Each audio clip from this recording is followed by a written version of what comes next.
Ibnu Sina. Apa sih yang terlintas di pikiran kamu ketika mendengar nama Ibnu Sina? Kalau kita ketik di Google, nama Ibnu Sina akan muncul sebagai seseorang yang memiliki beragam profesi. Ilmuwan, filsuf, ahli fikih, ahli kitab, penulis, dan yang paling terkenal adalah Bapak Kedokteran Modern. Ibnu Sina menjadi seorang ilmuwan yang menguasai berbagai macam bidang.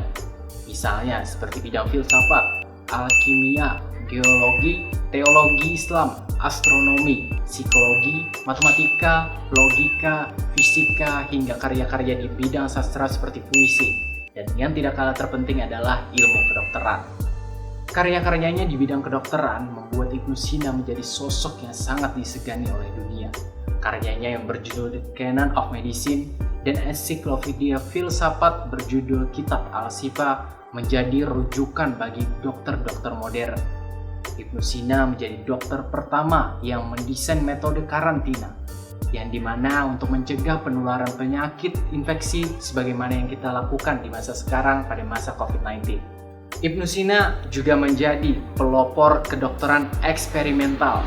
Ini dikutip dari jurnal Daniel Jeopard 2008. Lalu, nama Ibnu Sina belakangan ini muncul kembali sebagai seorang yang transformatif asal Indonesia. Kalau kita ketik di Google, nama Ibnu Sina muncul sebagai seorang kepala daerah transformatif, dikenal sebagai wali kota asal Banjarmasin, Kalimantan Selatan. Ibnu Sina sebagai wali kota meraih berbagai macam prestasi karena terbukti menghasilkan beragam macam karya dan beragam macam perubahan-perubahan yang transformatif untuk daerahnya. Misalnya, meraih Anugerah Pendidikan Indonesia oleh Ikatan Guru Indonesia karena berjasa dalam memajukan pendidikan di Kota Banjarmasin. Kemudian mendapatkan Piala Adipura 3 kali berturut-turut karena dinilai bisa memajukan lingkungan menjadi lebih bersih, lebih asri, dan lebih unggul daripada tahun-tahun sebelumnya. Meraih opini wajar tanpa pengecualian yang disematkan oleh Badan Pengawas Keuangan Republik Indonesia. Berkat Ibnu Sina pula, Banjarmasin mendapatkan penghargaan sebagai kota terbaik pelayanan publik oleh Kemenpan RB. Dan yang tidak kalah penting, Ibnu Sina berhasil membangun rumah sakit milik Pemko bernama Rumah Sakit Sultan Suryansah yang diidam-idamkan oleh warga Banjarmasin dan juga pada periode-periode pemerintahan sebelumnya.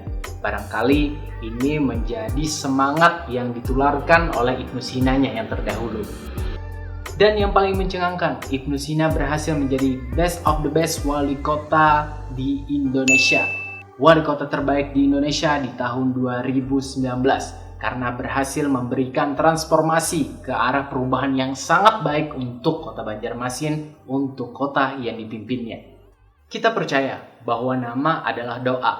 Nama yang terinspirasi dari idola pun adalah menjadi doa. Kita berharap ada Ibnu Sina lain yang akan muncul untuk memberikan pengaruh yang sangat kuat kepada dunia. Atau mungkin nama kamu yang menjadi orang yang berpengaruh tersebut. Indonesia menunggu kamu.